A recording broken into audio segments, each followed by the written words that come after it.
Or singasho ukuthi asilungise kuphi then abantu ngeke bazi nangokumzamo osigwacabhuleni ethi molo ke mina into engiphula umoya eyenziwa umuntu engacabangile okunye ke ilamaphara agcwele itheku lonke lapha kujantshi wesitimela phakathi kwaseBria neDull Bridge aseze akha izindlu khona kujantshi babazani bese ngithi happy birthday kulamadoda uSibu Sithole no Big Fish Babuli ngithi ke bakhule baze bakhokhobe ngilalele noSibusi Somkhungo mukelani Mabizela Thokozani Khuzwayo sila izinga estates kodwa ke ekhaya lami kusendwede emaphepheteni Sibu Sithole. Alright, siyabonga kakhulu wesibu, siyabonga ukuthi nilalele nonke kanti ke happy birthday kuBabuli. Big Fish, happy birthday to you.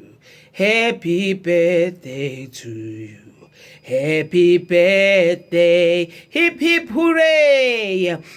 Awustufutufu uManzimande emagwalo omuhle usitufuza uthi sisonke ngisho njalo ke nami indodakazi siyabonga. Mamzimela cele molo mkhozi mina ke ngicela ukuthi happy birthday kusebenzele cele bezalwa yesterday bese ke ngibingelela ke kubo bonke bandla esilalela nabo inanda 88.4 FM ngiseTafelkop la ngikhona.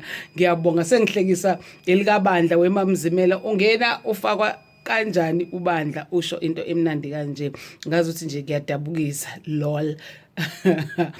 Ukhayasha ke mbolo mkhozi sisonke ethi lelo hour elinomona into ke engiphula umoya ukubona ontanga yami emphakathini bebhuqubhuqwa utshwala nedakamizwa abathengiselwa zona abantu abadala izwe ke lifa ngathi ngisendede be proud vele Nkosi yami wayithinta indaba serious but ke sizolokhu sincengile nje silokhu sisho lento asilungiseni bantakwethu saphiwa nje amandla okushintsha impilo zethu saphiwa amandla okubusa sanikezwe iauthority so yonke into ikuthina ichoice nje yokuthi sishintshe ezintweni kufanele ngabe siyashintsha kuzona ukuthina konke futhi ke akekho umuntu oyosukumela ngaphandle ukuthi wena usukume wenze okuthize ngempilo yakho.